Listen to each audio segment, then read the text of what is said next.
नमस्कार, मी आशाच किचनमध्ये आपलं सर्वांचं स्वागत आहे. आज आपण बनवणार आहोत अर्धा किलो पातळ पोह्याचा चिवडा. हा 1 किलो होतो तयार, बनून 1 किलो तयार होतो. पोहे आपल्याला चांगले चाळून घ्यायचे आहे, त्यातला चुरा बाजूला काढायचा आहे. त्याच्यानंतर त्यासाठी लागणारं साहित्य: 1 वाटी शेंगदाणे घेतलेले आहेत, 1 वाटी खोबऱ्याचं काप घेतलेला आहे, अर्धी वाटी फ्राय डाळ आहे, अर्ध्या वाटीपेक्षा कमी बदामाचे काप आहे, अर्ध्या वाटीपेक्षा कमी काजूचे काप आहे, अर्ध्या वाटीपेक्षा कमी किसमिस आहे आणि अर्ध्या वाटीपेक्षा कमी हिरवी मिरची आहे आणि 1 वाटी कढीपत्ता आहे, 1 चमचा बडीशेप आहे, 1 चमचा भाजलेला जिरा आहे, 1 चमचा हळद आहे, 1 चमचा चाट मसाला आहे, 1 चमचा धनिया पावडर आहे आणि 2 चमचे मीठ आहे आणि 3 चमचे साखर आहे. हे सगळं मिश्रण एकत्र करून आपल्याला पिसायचं आहे.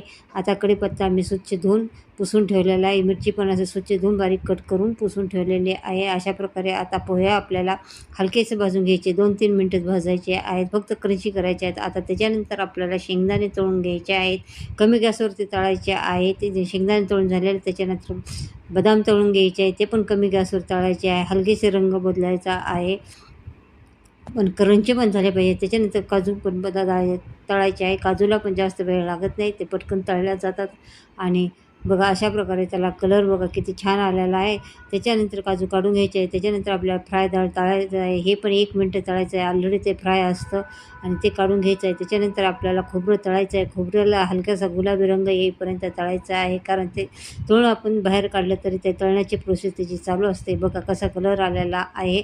अशा प्रकारे आता आपल्याला किसमिस तळून घ्यायची आहे. किसमिस पण अशी तुम्हाला सगळं तळण कमी गॅसवरती तळायचं आहे. आता किसमिस आपल्याला काढून घ्यायची आहे. डिटेल रेसिपी पाहण्यासाठी त्रिकोणी बटनावरती क्लिक करा, तिथे तुम्हाला संपूर्ण डिटेल रेसिपी मिळेल. आता आपल्याला किसमिस काढून घ्यायची आहे. ही तर आता तळल्यानंतर टम फुगते, पण नंतर थंड झाली सुकळते. आता आपल्याला कढीपत्ता पण तळून घ्यायचा आहे, असा क्रंची करून घ्यायचा आहे, जास्त करपवायचा नाही आहे. त्याच्यानंतर हिरवी मिरची पण तळून घ्यायची आहे, अशी क्रंची करून घ्यायची आहे.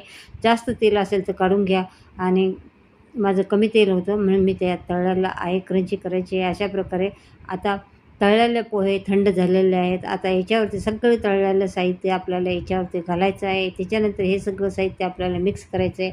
हाताने जास्त पोहे चिवडायचे नाही आहेत. त्याच्यानंतर आपल्याला तुम्हाला एखादा झारा घ्यायचा आहे आणि त्याने चांगला मिक्स करायचं आहे. हे पदार्थ तळलेले पोहे एकत्र करायचे आहे. त्याच्यानंतर आपल्याला आपण तयार केलेला हा मसाला याच्यात घालायचा आहे आणि हा मसाला चांगला मिक्स होऊन द्यायचा आहे. हा मसाला टाकून जर तुम्हाला कलर जर कमी वाटत असेल तर 2-3 चमचा तेल घ्यायचं आहे, टेबलस्पून तेल घ्यायचं आहे. त्याच्यामध्ये 1 चमचा हळद घालायची आहे आणि ते मिश्रण हे तेल याच्यामध्ये होतेच आहे. बघा आपल्या पोह्याला कलर किती छान आलेला आहे. हे